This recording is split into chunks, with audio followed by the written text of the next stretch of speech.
we are actually one of the most smartphone / social media addicted like populations in the world. Diba? And it's just interesting to see that so many changes happen in communication, in the landscape of technology, and yet, tayo, nagbago ba tayo? Have we changed the way we approach it?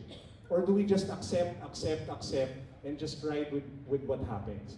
And that's what we'll be talking about today. So the first important key tip that I'd like to share with you guys this morning about using social media, and you might find this interesting, is that you should actually start taking control of your Facebook newsfeed.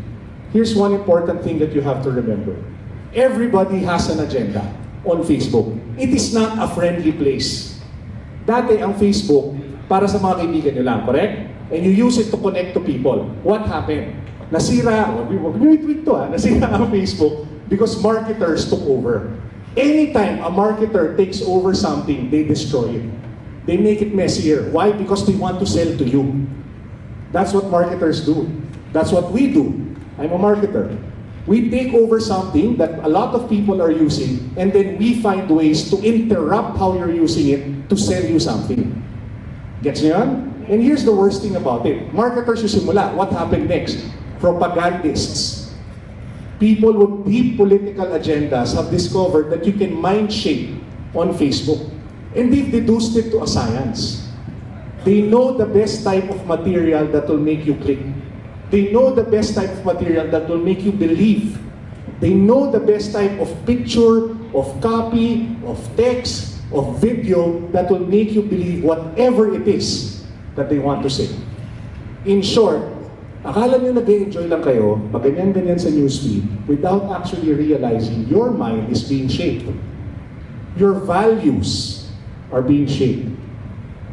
Your culture, how you will affect. Grabe, kasi if you think about it, the moment your values change, lalo na pag medyo mas matanda tayo, the way you interact with your kids, it will change, and it will set off a crazy chain reaction, and how it will completely change society. So what's the solution? The solution is actually very simple. I mentioned earlier taking control of your newsfeed. How do you do that?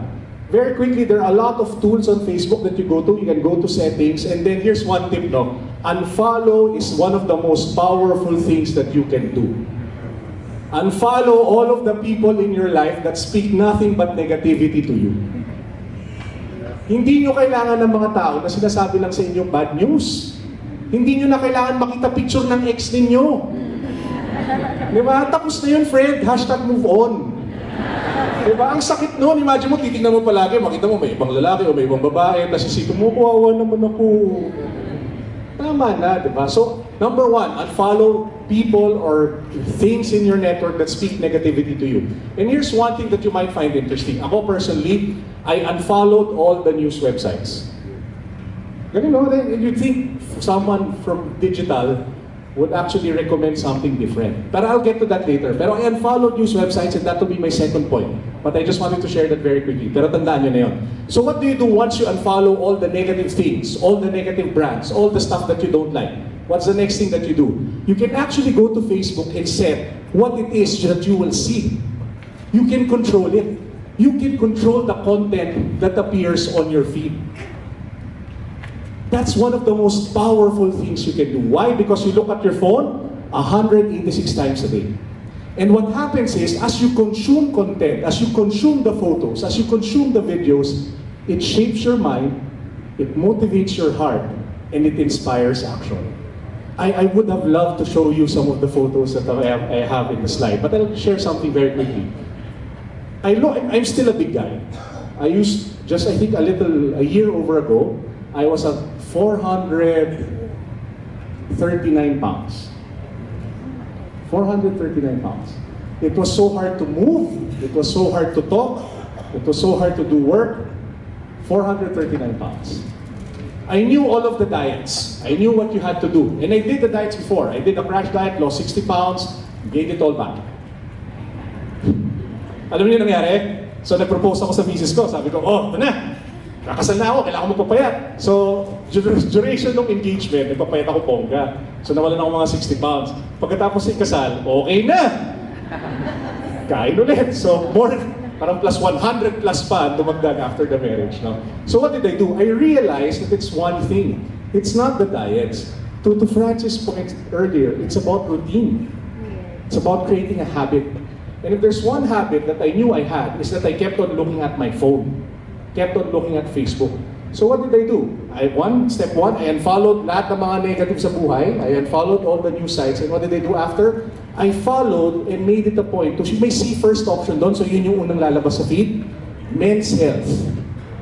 Lahat ng mga healthy recipes. Si The Rock, kilala niyo ba si The Rock? Yes. Hindi siya yung number one na lumalabas palagi sa feed ko. Si Diamond Dallas Page is a wrestler who's going through like change. Number one palagi lumalabas. Lahat ng mga kaibigan ko that are on their own weight loss journey, sila unang lumalabas.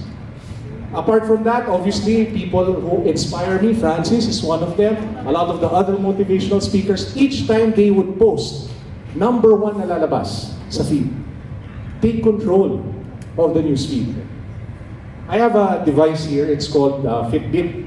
It measures the number of steps and the number of active minutes that you have over a day or over a week. Prior to me doing that, the Facebook thing, I used to clock in around, I think, roughly siguro mga 100 active minutes a week. So ibig sabihin nun, I work out for 100 minutes a week. So less than 2 hours. Kaya pala di ako pumayat. So after doing that, consistently, for the last, I think 8 or 9 weeks, I've been clocking in more than 400, 500 minutes of active minutes as tracked by Fitbit per week. So imagine that. Just being able to change your motivation so that you can actually act and move. So what has happened? We started with 439. I'm down to 292. So in a year, baka malapit na ako mabuhat ni Hidelin, no? Di ba? So, gusto mo viral, Francis? Pwede yun dito, di ba? Bench press, Carlo. Di ba? So again, let me stress that point.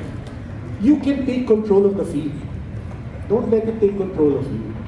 Use it to inspire you. Use it to motivate you. Use it to make you the best version of yourself. Always remember that people have an agenda. They will try to change what it is that you think, change it is what you believe. And the best thing that you can do about it is number one, shut them out. Number two, take control of what it is that you feed your mind. Go on a social media diet. Stop eating, stop drinking, stop eating the fatty foods or alam mo yun, yung mga foods that don't help, yung nagdadagdag lang ng cholesterol, na magpapasakit lang ng batok ninyo. Tama na yun, friends. Hindi nyo naman kontrolado eh. Here's one.